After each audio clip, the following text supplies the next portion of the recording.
আসসালামু আলাইকুম। আল্লাহ যা করেন ভালোর জন্যই করেন। অনেক সময় আমরা আল্লাহর কাছে কোনো কিছু চাইলে আল্লাহ তখন তা দেয় না, তখন মন খারাপ হয়।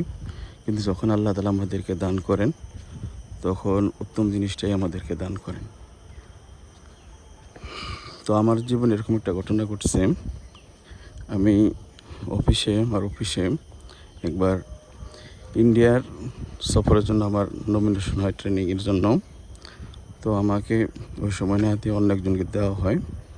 তো স্বাভাবিক একটু মন খারাপ হয়। তো কিছুদিন পর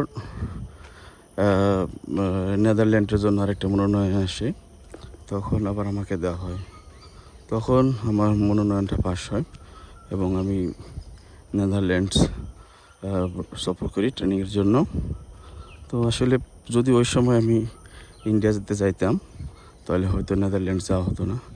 আসলে আল্লাহ তাআলা যা দেন উত্তমভাবেই দেন। অনেক সময় ওদের মন খারাপ হতে পারে, কিন্তু আমাদের সবার ধৈর্য ধারণ করা উচিত। আসসালামু আলাইকুম।